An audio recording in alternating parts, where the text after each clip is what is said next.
You with sorting some nutrition facts from fiction today. We know, especially in January, there are so many news articles coming out, and we are being inundated with a bunch of different topics about nutrition.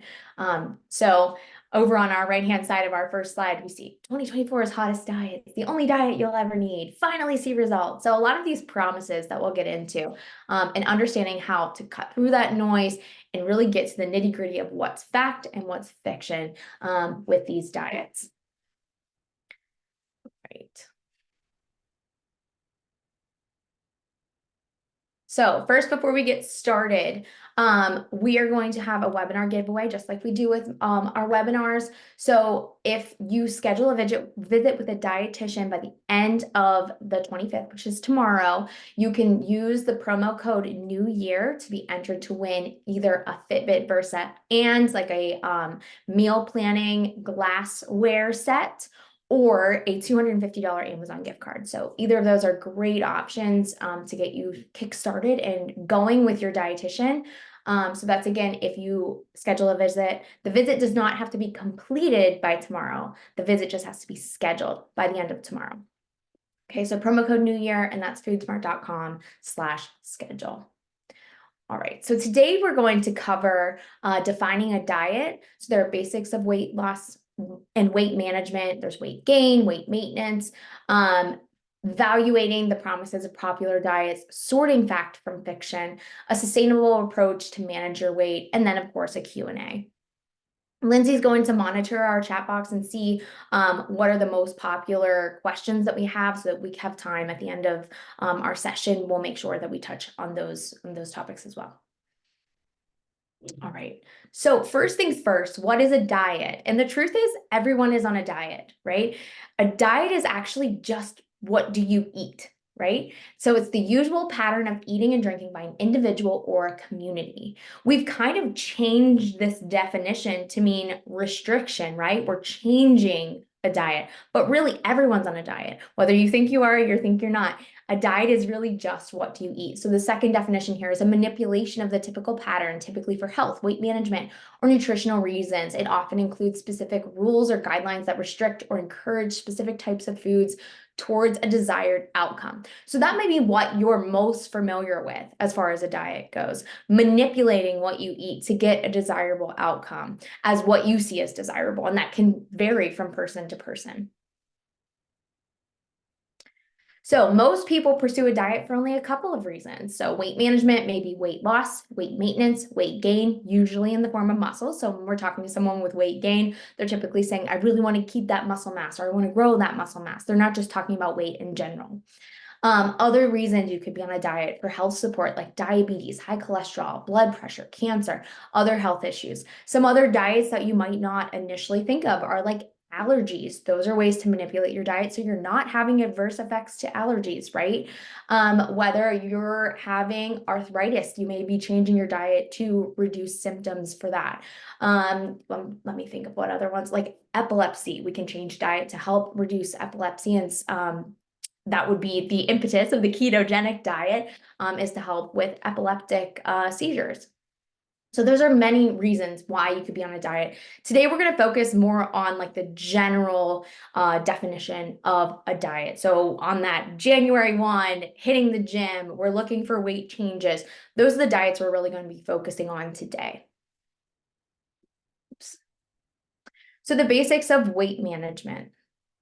So before we talk about weight, weight goals are personal, and this is a safe space. Not every person, regardless of your shape, size, whatever age, needs to lose weight, needs to feel like they lose weight. They need to lose weight. This is a safe space. Our goal is not to just see a number on the scale. Our goal is to have health changes, right? So weight is only one indication of health. Unfortunately, in our society, it is treated like the only indicator of health, right? You're so much more than your weight. There's no good, bad, or right or wrong weight. There's only what is best for you. And we want to support that. Unfortunately, to really do this webinar justice, we need to talk about weight in that sense. But I want to make a point that weight is only one indicator of health. It is not the only indicator. And if weight is not a goal that you have, you can certainly work towards health and not have weight as a goal. So manipulating weight. First, we have losing weight. This can safely be done at a rate of 1 to 2 pounds per week. Working with your dietitian, I like to kind of stick around a 3%, 3 to 5% per month, no more than that. We don't want to get into a yo-yo dieting situation. I'm sure you've heard that term before. So if you drop weight too quickly, then you're going to be more likely to regain that weight. Your body likes to be at the same weight when we're trying to manipulate it. It's a very gentle process. The more gradual the process, the less likely you are to rebound afterwards. When we drop weight really fast, we're more likely to regain it quickly. And also, we've seen and through studies that weight actually goes higher than the beginning weight. So making sure we have a gradual weight loss is super important. And that's where a dietitian comes in to give you the best recommendations of the rate that you should be looking for as far as weight loss. Now, maintaining weight, this requires balance between energy input and output. We have changing body composition that requires changing the distribution of weight, possibly shifting percent body fat and percent muscle, right? So again, with losing weight quickly, we see an increased rate in muscle loss. Muscle is very high, it's a very high rate of metabolic need, right? So the more muscle you have, the higher your metabolism is going to be.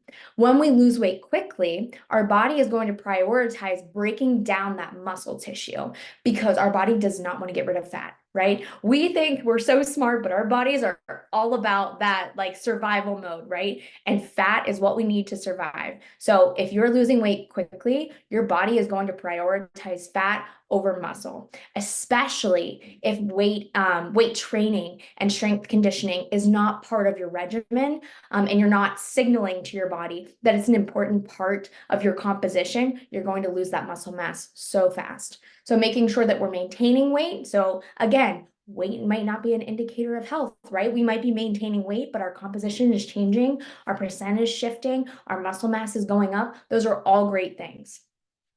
And then we have gaining weight. So increasing weight usually in the form of muscle. I will say typically whenever I'm talking to patients about gaining weight, I'm typically dealing with people with a complex nutrition need. So maybe a diagnosis, maybe children who are picky eaters. We're talking about gaining weight. And then we're also talking about increasing muscle mass. So those are a couple different forms of conversations that may be circling around gaining weight and increasing muscle. So there are some variables to controlling your weight. Nutrition, of course, calories, you may see it also listed as kcal. Even in a general term, you could see it as cal, even though typically it scientifically should be kcal. So it's the amount of energy consumed. So type of macronutrients, there are proteins, fat, and carbohydrates. Again, in these news articles, you may see certain macronutrients vilified, right? Right now, we're seeing carbohydrates as something that should be restricted to the umpteenth degree, right? Which just is not true. All of these macronutrients are necessary for a balanced diet. We need protein to make sure that our muscles are built and complete and healthy, right? We need fats to make sure that our neurons are functioning properly. They're all coated in fat. We need to make sure that we have storage. We need to make sure that we have our brain functioning appropriately with fats. We need carbohydrates, right? We need energy to be able to do all the activities that we're going to be doing, right? So all of these things work in tandem together, and they're all important to include in your diet. Then we have micronutrients, which are our vitamins and minerals, right? So all of these things work to signal and communicate with our body and make sure that our body is functioning at its best. Then we have supplements. Now, these could be encompassing your vitamins and minerals, but these could also be other things that we use that may have science behind them, may not, that can either placebo affect our health or can actually support our nutrition. Then we have movement. So this is the most easily controlled aspect of overall energy expenditure. So we have cardio, like endurance, speed, etc. We have weightlifting. So we are making sure that we're moving our muscles to signal to our body like, hey, this tear in the muscle that I did after strength training, I need it to be bigger tomorrow. That's what you're signaling when you're doing strength training. You're signaling to your body like, hey, this muscle wasn't big enough to do what I need to do. You need to grow bigger so I can be stronger and do it faster and better next time. And with that muscle growth, increases metabolism. So movement is a core part of weight management, and it's a core part of health in general, right? When I'm talking to my 7-year-old, I'm not telling him I'm exercising because I want to maintain my weight, because that's not true. I'm exercising to move my body, to signal to my body that I need these muscles, that I need to move my body, that my body needs to pump my heart. My heart needs to be strong to make sure that I can do all the activity I want to do, that my arms can be strong so I can lift you and I can pull you and we can play, right? Those are the reasons why we should be exercising, not just weight as a number. So all of these things, your nutrition, your movement, all of these work together. Those macronutrients that I talked about, those important percentages of your diet, those are also important and can feel like a lot, right, to do by yourself. So that's why we're here as dietitians. We're in this together. We're your personal health coach. We give you unbiased, expert advice. We give you a personalized plan tailored to your unique symptoms and conditions. We're your support system and accountability partner. So 99% of our members pay $0.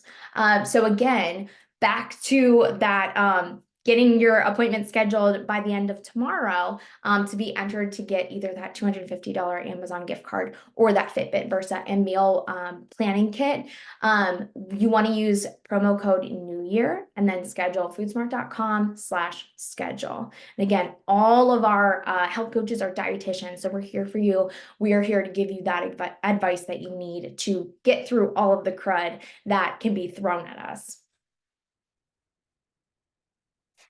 All right, so now we're going to get into some promises of popular diets. So we picked about 5, well, we picked 5, not about 5. We picked 5 diets that we commonly hear about from our participants of what they would like to focus on, right? So we're going to go through and be like, okay, what is the reasoning that you would like to attack this diet? Like, what is singing to you about this diet? And how can we balance it to be lifelong and sustaining, right? Because back to that yo-yo dieting, we don't want to have quick weight loss that you can't sustain. I don't want you to white knuckle for 2 and 3 months and then be like, I can't do this anymore. I just can't.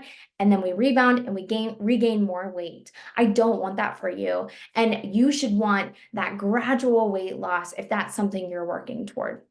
So we're going to look at those diets and see what are some great things that we can pull out of them and then make them more lifelong sustainable goals. All right.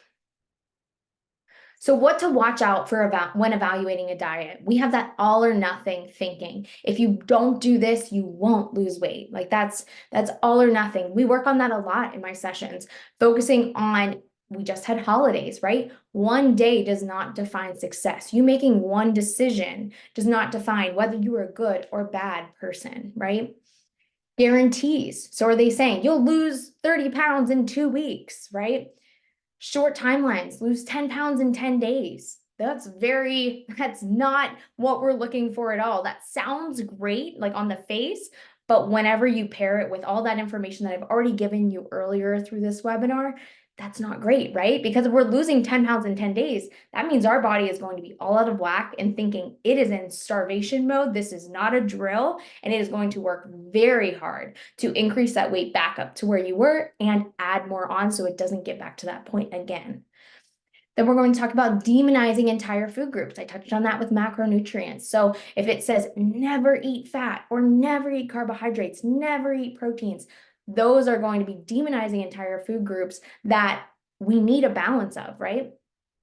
Overly restrictive, too low of calories, eliminating entire food groups, restricting eating time periods.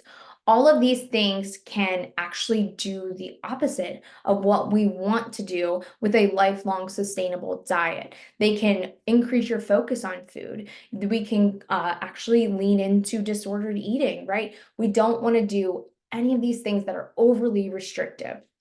Cleanses and detoxes. So these are buzzwords that your body is very good at taking care of what needs to be there and what shouldn't be there. Your liver is the best detoxification you could ever ask for. So anything that asks you to cleanse your body or detoxify, these are just gimmicks that aren't really founded in science. And honestly, a lot of them have to do with cleaning out the bowel. And eventually, when we clean out the bowel, we're actually also cleaning out those great bacteria that live in our gut that really are important to our health and nutrition. So we're actually doing some damage to that gut health, which can cause some complications later on. So I would really encourage you not to lean into those cleanses and detoxes. Another thing to watch out for is requiring you to only purchase or consume their products. So if they're saying that their product is the only one that does this, their product is the only thing that's going to work. You can only get our meals. You can only get our meal bars, right? Like that is something to look out for, because there's so much that goes into nutrition. There's so much that goes into weight. One thing is not going to make or break a diet. And when someone tells you that they are the holy grail of information, that's just a buzzer that goes off in my head. So what should you look for in a diet? It's balanced. It includes a diverse variety of foods. So we're including all fats, we're including carbs, we're including proteins, right? We don't eliminate entire food groups. We encourage proper hydration, promoting whole foods over highly processed foods, limiting added sugars and salt. It's evidence-based, so we're actually linking to studies. We're showing research that supports any claims that they're making, right? It's sustainable. I've said that a couple of times through this webinar. Is it something you can comfortably incorporate into your lifestyle and budget? And this isn't just for 1 month, 2 months, 3 months. Is this something I can do for the rest of my life, right? It doesn't compromise other aspects of your health, right? So if I'm following a very restrictive diet, if I'm following a very low calorie diet, but then I can't exercise, that's impacting other aspects of my health. That's not appropriate, right?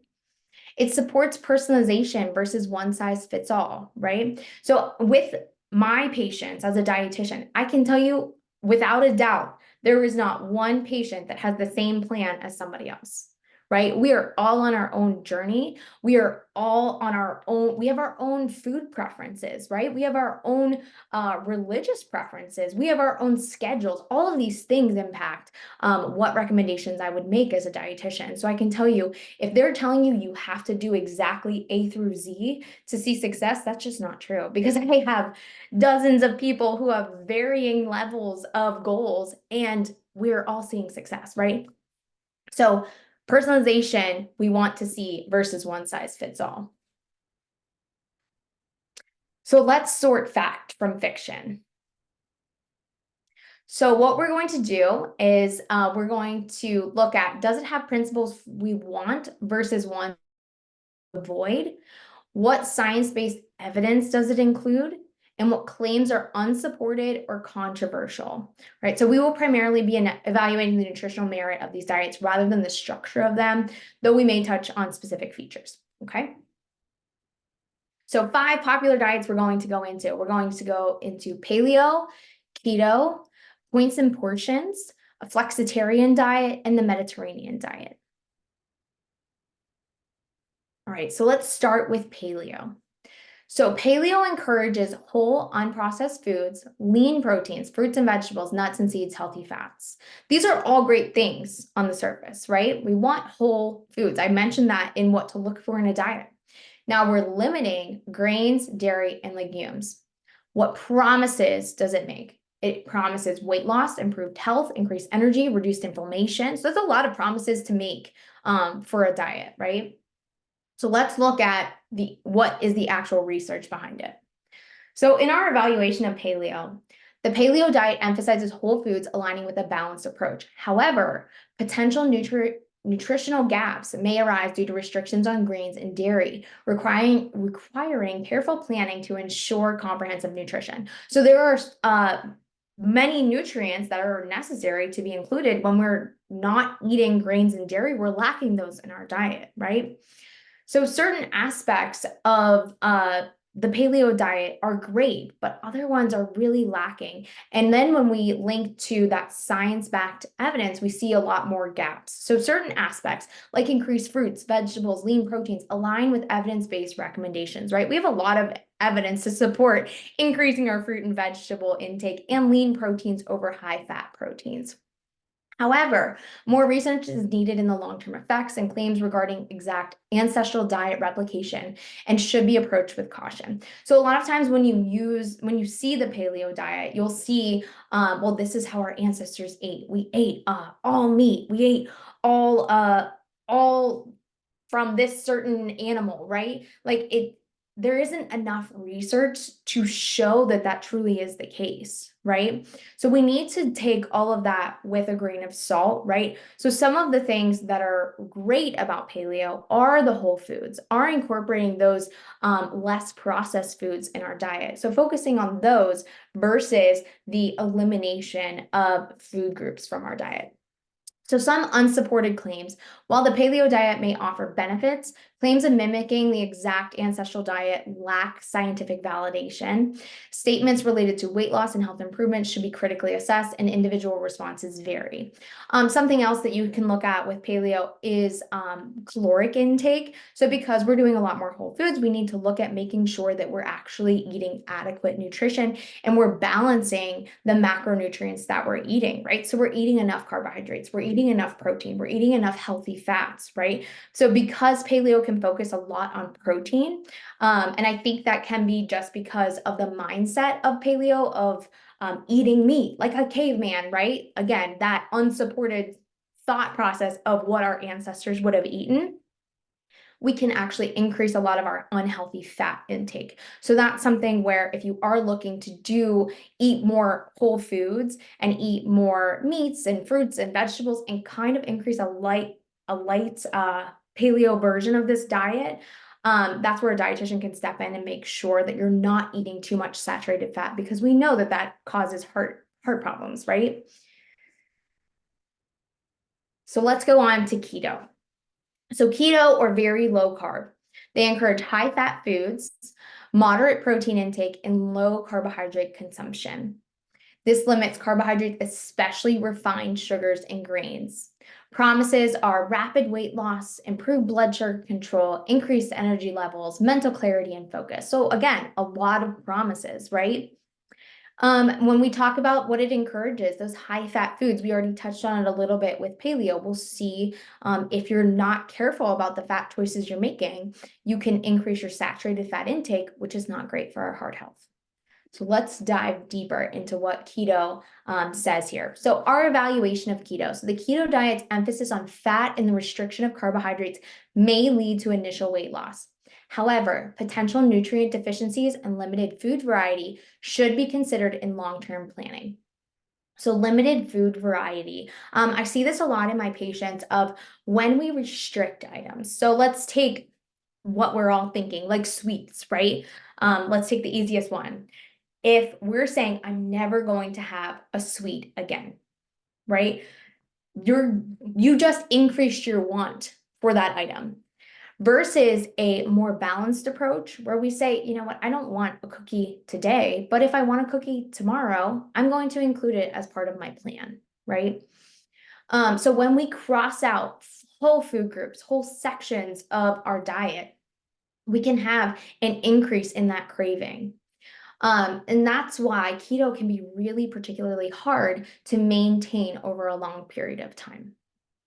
So science-backed evidence. Some studies suggest short-term benefits, including weight loss and improved blood sugar control. However, long-term effects and potential risks require further investigation. So again, keto, aside from, we've done a lot of research in keto as far as children with epilepsy, but as far as keto for the general population, there is still a lot of research that needs to be done on the long-term effects of keto. So again, if we're increasing our saturated fat intake, what does that do for the potential health benefits or health risks of following a keto diet? And those are answers we just don't have at this time.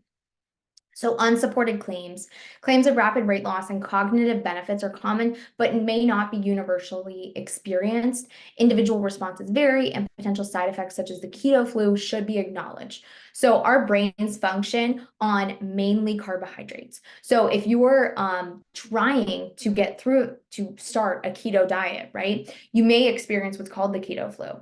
And that's because our bodies are going through a carbohydrate deficit, right? And these are very true, very real symptoms. These aren't just a placebo effect. And it's something that personally, I think we can pull a lot of the great ideas from what we want from keto, right? Let's go back a slide here. So we want moderate protein intake. Maybe we want to lower refined grains, right? Maybe we want to focus more on whole grain products, want to focus more on vegetables and fruits as our sources of carbohydrates, right? We can do all those things without having to go through those side effects of the keto diet. Okay. So now let's go into points and portions. So it encourages portion control, assigning points to food items, and flexibility in food choices. It limits the focus on moderation rather than strict elimination. The promises are weight loss via calorie control, flexibility in food selection, and education on portion sizes. So in this diet, we do get some education on what we should be eating and how much we should be eating, and we get more education on what foods maybe we should eat less in our diet and what foods we can incorporate more in our diet versus an overall restriction, right? So in our evaluation, the points and portions approach emphasizes portion control and calorie awareness, promoting mindful eating. It provides a framework for individuals to make informed food choices. So by allowing participants to have points for food,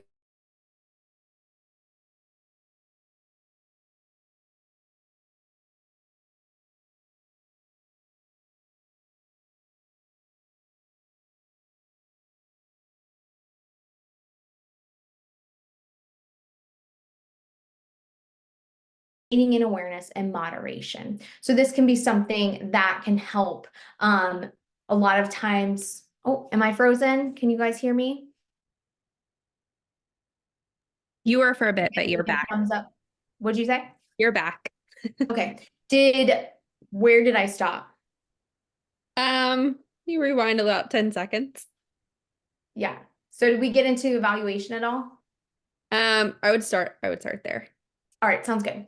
So in our evaluation of points and portions, the points and portions approach emphasizes portion control and calorie awareness, promoting mindful eating. It provides a framework for individuals to make informed choices. So by having points for each item, let's say we're comparing entrees, right? If we have a higher fat entree that may be a high in caloric density, that's more points, right? Versus a lower point option, we can make more informed choice of what we're going to be choosing without having to do any calorie counting, which calorie counting does do wonders for some groups of people, but for other people, it may be tedious, it may be cumbersome, it may not be the right approach for them. So this can be a middle ground. Now, science-backed evidence, calorie control is a fundamental principle supported by scientific evidence for weight management. Assigning points can simplify calorie tracking, aiding in awareness and moderation. So again, back to that calorie counting, if you're someone who doesn't like counting every single calorie, using points can be kind of a middle ground between not tracking and tracking calories. Now, unsupported claims. While the diet's promises align with calorie control principles, extra calories consumed without costing points may pose a challenge to weight loss. Individual responses vary, and adherence to the tedious nature of point counting may be challenging. So again, even though it is less cumbersome than calorie counting may be, it's a little more, it's complicated in a different way. I won't say it's more complicated, it's complicated in a different way. Because if we're not counting points for foods that don't have any points, right? They do have calories. So even though we're eating them, they're not counting towards our caloric intake, technically according to these plans. But I have seen patients stall on weight changes or not able to make weight loss because they're eating no point foods, but they're still consuming more calories than are needed. So it can be confusing and more cumbersome in different ways than calorie counting. So those are the problems that I've come across helping patients work through some of these plans. Is that even though the goal is to be easier, it can be more difficult in some respects. And again, and that's why a dietitian is here to help you figure out what plan works best for you. Because again, no one size fits all, right? It's all personalized. So let's go into flexitarian. So if you've ever heard of flexitarian, it's a light vegetarian, I would say. So we're eating more plant-based foods like fruits, vegetables, grains, legumes, but we also have flexibility in including animal products in moderation. So we limit red and processed meats. So promises improved health markers, sustainable weight management, flexibility in dietary choices, and reduced environmental impact. So if we look at our evaluation of the flexitarian diet, it promotes a balanced approach, emphasizing plant-based foods while allowing flexibility with occasional animal product inclusion. So with different protein sources, we get different amino acids, and we actually know the best sources that we know of currently are animal products. The most complete amino acid profile is found in animal products. So with using a flexitarian diet, at least allowing some foods some of the times, right? We're getting a complete profile of that protein. So this inclusivity supports a sustainable and varied diet. So not only does it include other amino acids that we need, but it also helps with not vilifying a food group, right? Just like we talked about earlier in this webinar. So science-backed evidence. Research supports the health benefits of plant-based proteins, plant-based diets, and the flexitarian approach aligns with this evidence. Improved health markers and sustainable weight management are achievable with a focus on nutrient-dense foods. Unsupported claims, the promises of improved health and weight management are well supported, but individual responses may vary. Flexibility in dietary choices accommodates personal preferences and lifestyle factors. So again, allowing that variability of the diet, allowing for those shifts, those special occasions, right? We're not completely cutting out food groups. And then we have the Mediterranean diet. So the Mediterranean diet encourages an abundance of fruits and vegetables, olive oil as a primary source of fat, moderate consumption of fish and poultry, regular intake of nuts, seeds, and legumes, occasional red wine in moderation, whole grains as a staple, and it also limits red and processed meats. The promises it claims are heart health and reduce risks of cardiovascular diseases, weight management, and potential weight loss, improved cognitive function, longevity, and overall well-being. So in our evaluation of the Mediterranean diet is rich in fruits, vegetables, and healthy fats, and is associated with numerous health benefits. Its focus on whole foods promotes a balanced and sustainable approach to nutrition. Science-backed evidence, so extensive research supports the Mediterranean diet's positive impact on heart health, cognitive function, and longevity. The inclusion of nutrient-dense foods contributes to overall well-being. So unlike some of the other diets that we've gone over today, there is a great amount of research about the Mediterranean diet. So all of these claims that are made, I won't say there may be a claim that you find on the internet, because we know the internet is a wild place, but the broad claims that we've talked about in the previous slide, these all have science backing to them. Unsupportive claims, so the diet's promises align with scientific evidence, but individual responses may vary. Weight management outcomes should be approached with realistic expectations, considering overall lifestyle factors. All right, so I'll go through, I won't, I was kind of reading the comments as I was going through, but we'll touch base on the comments near the end of the presentation. A sustainable approach to manage your weight. So what do we do now that we've gone through those different diets? Of course, there are varying levels of things that I, the dietitian, would recommend versus not recommend, right? So what do I do when I'm creating an approach just for you? So let's set your goal. Choose weight, to lose weight, maintain weight, body recomposition, gain weight. All of these things could be, you could pick one of these things, you could pick two of these things. Like there are definitely a bunch of different variables that you can choose to set from your goals here. So choose a starting point that aligns with your goals. Weight-focused diet may induce a negative energy balance. Health-focused diet may need portion or nutrient adjustments depending on your goals. So then we want to meet with a dietitian, me, or any of our other wonderful dietitians, develop a routine and a contingency plan. So we want to develop that routine, but part of that is coming back and making sure that those goals align. Whenever I'm creating a plan with someone, I will tell them, after you lose a couple of pounds, we may need to come back and readjust here, because as our weight shifts, we need to adjust our needs, right? So that weight loss, that muscle gain, those all change the needs. So that's why we need to touch base again and adjust these goals. Give it time. This might be one of the most difficult parts to handle, right? Everything takes time. We all want to see that 2-pound weight loss in one day, right? But sustained weight loss is worth the wait. It is worth that time, because that means it is less likely to come back. You're less likely to see that higher number on the scale one more time, right? So give it time. Give that sustained loss a chance. Measure success and progress. So coming back to those goals, right? We're going to set individual personalized goals, and my goal whenever I'm meeting with a patient is I want that patient to very easily be able to say to me, yes, I did this, or no, I didn't. And then we can decide, okay, this goal, you've been meeting it for a couple of weeks. Let's ramp it up a bit. Or this goal, it seems like it's kind of difficult for you. Maybe we were wrong in that personalization process. Maybe we need to find a different goal that works better for you, is more motivating for you, right? So measuring that success, coming back, touching base, and adjusting as needed. That's always important. So what we can do, I do this a lot in my first visit with my patients, is I will talk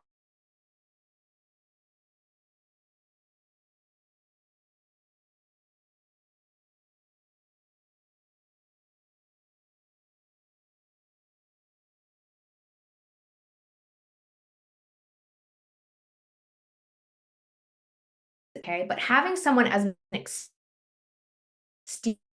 exterior, frozen again. Let me know when I'm back. Am I good? I know what's going on today.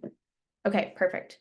All right, perfect. So whenever I'm meeting with a patient, we're going through that schedule, and sometimes it can just help to have an exterior view, right? To say, so you say you're getting 8 hours of sleep every night, but when we actually whittle it down, you're not actually getting great sleep. Or maybe you told me initially that you were going to bed at 10, but really you're laying down at 10. You're not going to sleep until 12.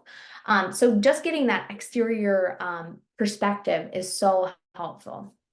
And I will touch more into those balanced meals and snacks.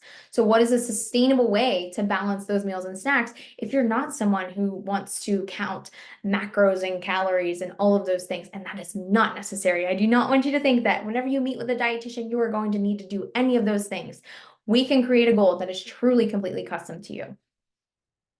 So when we're focusing on balanced meals, we want to incorporate those proteins, those whole grains, those healthy fats, non-starchy vegetables, right? Whole foods. So whenever you're planning a meal, do I have a protein? Do I have a starch? Do I have most of my plate made up of vegetables, right?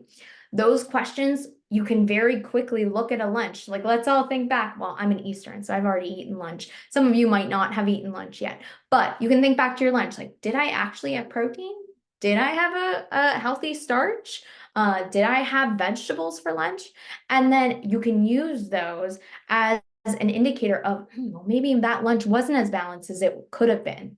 And then I will take it a step further and say, if you haven't done that, pay attention to how you feel in a couple hours. A lot of times, even patients who are thinking, oh, I ate a salad for lunch, I thought I was doing the right thing, but then in an hour or two, I'm starving, right? Okay, well, your veggies were great. You had some healthy fats. Maybe we even had some whole grains on there. Maybe we put some quinoa on there. And quinoa also has protein, but maybe that was the only protein we had. We didn't add 3 ounces of chicken to that salad. So in a couple of hours, you're starving because your body didn't get that balance that it needed, right? Part of that puzzle was missing. So just thinking about protein, starch, and vegetables in a meal can be a game changer in how satisfied you are, especially when it comes to a few hours past a meal. So what are the main takeaways from today? So there was no one size fits all quick fix to losing weight. The main factors you can control are nutrition and movement. Don't buy into gimmicky pills, teas, or programs that promise extreme weight loss. Again, we've come back to this multiple times.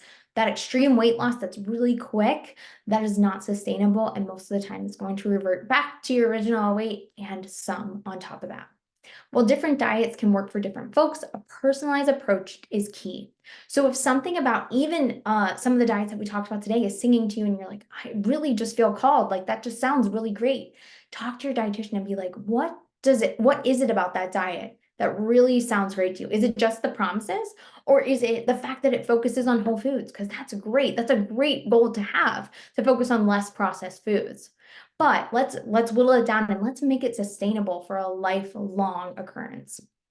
Eating balanced, nutritious meals and exercising regularly is key. So again, balancing those nutrients, getting a rainbow of different colors into your diet, and then signaling to your body, hey, I'm working, my heart is moving, my muscles are strong, right? Signaling to your body that you're strong and energized. Those are great things that you can do to impact the health of your body.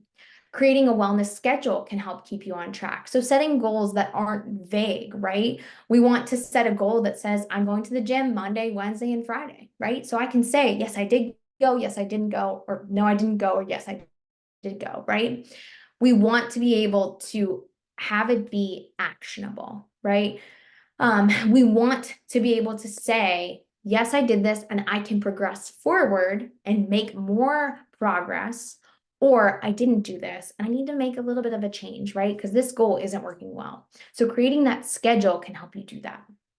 No two people are the same, and weight loss journeys shouldn't be compared, right? This is really hard too, right? So even if you have a buddy and you guys are both seeing food smart dietitians and you're both working out together, you may have different results. You may have different trajectories, right? You're not going to start out at the exact same weight. You're not going to have the same family history. You're not going to have the same most likely the same diagnoses, right? So to expect your progress to be exactly the same just isn't realistic. And all you're going to be doing is setting yourself up for failure, right? Because you're comparing yourself to somebody else when their journey is different than yours. You know, maybe their weight has shifted, but their body composition has shifted down, and they're working with their dietitian to make sure that their exercise gets back up so their muscle composition comes back, right? It's all going to be very personalized. So don't compare yourself to anybody else. All right, so let's open it up for questions. Yeah, thank you so much, Alyssa. That was so much fantastic information. And I know answered a ton of questions already that I'm sure people had. One quick thing I just want to touch on is you're looking through the chat, and I just want to make sure you did a great job at articulating this. I want to make sure people heard this piece. So what we looked at today with the diets is really our evaluation of what's true and what's not so true, and what's good and what's maybe controversial about some of these diets from a health perspective. Right. And so I know Alyssa did touch on some of the weight components and whether certain things could be good for weight loss and why. But just note that, and Alyssa and I were talking about this before the presentation actually, but I think there's a misconception that, you know, a dietitian is going to prescribe one of these diets to you, but really you are able to approach your dietitian and say, hey, I'm curious about X diet, paleo, Mediterranean, whatever it is.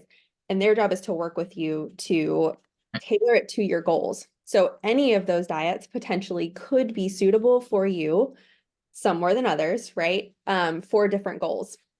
So I just wanted to reiterate that and make sure everyone kind of gathered that insight that you did a great job at explaining. Thank you. Yeah, definitely. I certainly very commonly have patients that'll come, and it could be a big thing. It could be like, I want a specific diet, or it could be a little thing like, I want to eat less red dye, like a very small piece of a diet, right? And you can either come to a dietitian and be like, I have no idea what I'm doing, take the leads, lead me where I'm going, or you can come and say, you know what, I've been doing a lot of research. I am really interested in this and I would love to know your thoughts on it. And it can be either one or a range in between, right? And that's really what we're here for. Okay, let's see. So there's one I see just popped in that's kind of a quick answer. It's asking about BMI as a metric and whether it's a realistic kind of thing to measure. BMI is a weight to height ratio, really, and so it can be useful in a medical setting to just kind of benchmark, like, okay, where is someone on this very standardized scale? But it should not be something that is on an individual basis looked at to say, like, if you're over whatever it is, 30% BMI, that you must lose weight, because everyone's body composition is so different, right? So it could be you have a ton of muscle and so you weigh more than the average standard that this scale was created by. So it can be something interesting to look at, but it certainly isn't something that should determine whether or not you consider yourself overweight or that you need to do something about that. Yeah. Yeah. When I was in my undergrad program, I was shadowing an endocrinologist who he had a military background. So he's like, yeah, BMI just like went out the window because all of these guys were active military and they were all coming to me because they were obese, but they actually just had really high muscle composition. Mhm. But I will say, it's kind of like how I was talking about weight at the beginning of the presentation, right? Like weight can be an indicator of changes that need to be made, but weight can also just be a condition of how we are made, right? It could just be how you're born to be, right? So it is a disservice to yourself. It is a disservice as myself as a professional to look at a patient and say, your BMI is X, therefore you are healthy or unhealthy, right? You need to look at that whole person. It is one little piece of information. For sure. There's another question here. Someone's asking about the recommendation to avoid white foods. So white potatoes, white flour, white rice, and in favor of things like sweet potatoes, sprouted grains, brown rice, quinoa. So they're asking whether there's actual evidence to support this and kind of what the truth is there. What do you think about that? Yeah, so to me, so for the white, it's less about like the potatoes versus sweet potatoes because I do think there is benefit to incorporating both in our diet. But if we're saying white rice versus brown rice, right? It's just a simple, almost mnemonic idea to increase your fiber intake, right? So to favor yourself to eating whole grains versus white grains. And I think that's really the impetus of that idea, right? So there's not a lot of science to say like white foods are unhealthy, right? If I'm not going to say like cauliflower is less healthy than broccoli, right? Because we can kind of compare those even though they're a little different, but white does not equal unhealthy. The idea of that is I want to focus more on whole grains Mhm. versus a refined grain. So if you can kind of untangle that, that's really the goal. And that I would support, right? For sure. Yeah, none of those foods are inherently bad by any means. Right. It's sort of, I think the white thing is definitely a mnemonic device to incorporate fiber, and it also, in doing so, kind of categorizes things that are white as more easily and quickly absorbed carbohydrates. So quick Right. acting, like More processed. Yeah. it could spike your blood sugar a little bit more quickly, but you could also offset that by eating it with a salad or by eating it with something fibrous. Again, something a dietitian could help you with, and we're looking at overall dietary pattern. But yeah, inherently those things are not good or bad. Right. And that's something that I goes back to that all or nothing, right? So a lot of times people be like, "Oh, I want that white rice." But okay, well, if you love like that's a joy of your day is eating white rice, like what other parts of your diet could you change to more so increase that fiber intake, right? Increasing more salad, or maybe instead of white bread for my sandwich at lunch, even though I'm still gonna have white rice at dinner, I'm gonna have whole wheat bread at lunch, right? So making those changes, it doesn't have to be all or nothing. It doesn't have to be no white foods or I always eat white foods, right? If we're going back to that idea, it can be on a gradient, right? Not yes or no, but shifting more towards those whole grain foods. Definitely. There is a couple of questions around diets and menopause. I know that Oh, that can okay. be super technical, but if there is a quick answer to how you think about maybe aspects of diets and how they might change when someone is approaching or around menopause. Yeah, so I'm trying to find, do you have one in front of you? I just want to see how if It they is just just asked saying, like is diet there and a menopause. menopause diet? Okay. Yeah, Okay, so the reason why menopause can affect our diet is because it affects our metabolism, right? So as those hormones shift, your metabolism shifts, right? So we have changes in our hormonal structure with if you're going through menopause or you're going through premenopause or you have gone through menopause, you know that those hormonal shifts are happening. They are not quiet at all. Right. So because of that, because our bodies are not cycling like they had been, right? We have some metabolic shifts. And that's where working, because depending on the phase that you're in, it's not really a blanket statement of, well, this is what you should eat during premenopause, this is what you should eat during peri, this is what you should eat during menopause, and this is what you should eat postmenopause, right? It's all on a very personalized scale. But I will say, just as an understanding, it is because of those hormonal shifts. And it is because our metabolism changes post-menopause. And that's where a dietitian can come in and help you figure out what is the best regimen to follow, depending on which stage of menopause you're in. for sure. There's a question about gluten intolerances and noting that it is challenging to convert to whole grains products when there's a gluten intolerance. Um, I have personal experience with that. Unfortunately, it is my biggest downfall that I am sensitive to gluten. It's very unfortunate.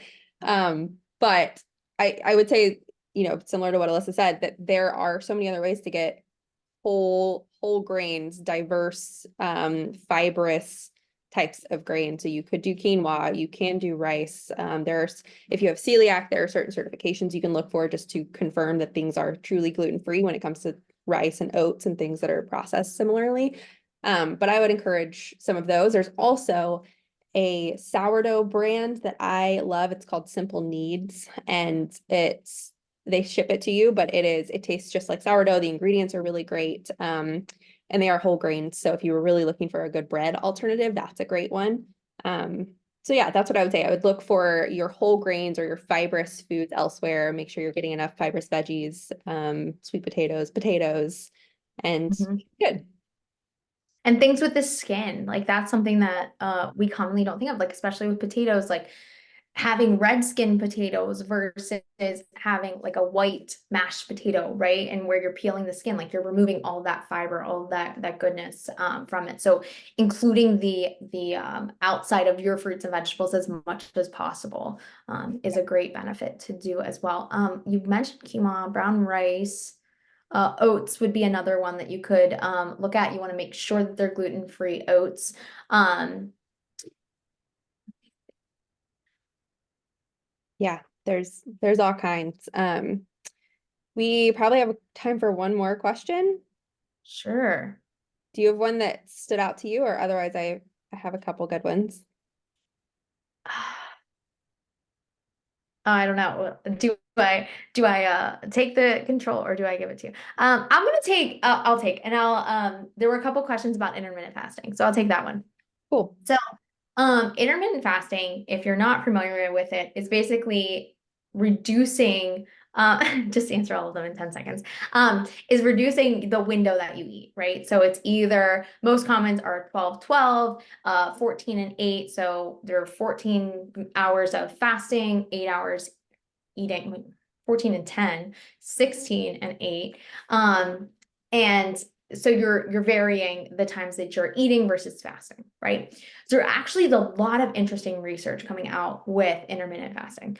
And some of it can just be going back to reducing the hours that you're eating food, right? So if I reduce my hours to 12 p.m. to 8 p.m. and at 8 p.m. I'm done eating, well, I'm less likely to eat late into the night, which we know a lot of those extra calories tend to be consumed late in the night. But we're also seeing other research to show that it actually is beneficial to have that fasting period where your body cycles, it handles chemicals differently, right? So when we're sleeping, it's not like we're just turned off. Our body is doing other chemical processes, right? So we're actually seeing that there's a benefit to having that fasting period where your body can go through these processes a little bit differently than if we have a shorter fasting period. So a longer fasting period seems to be a little more beneficial than a shorter fasting period. That all to be said, is all very new research.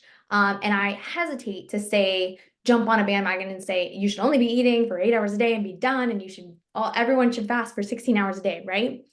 I more so look at what are you as a person doing and what can we do to shift more to a healthier typical diet. So if you're someone who's waking up at 6 a.m. and I eat at 6 a.m. and I don't stop eating until 10 p.m., that's a very short fasting window, right?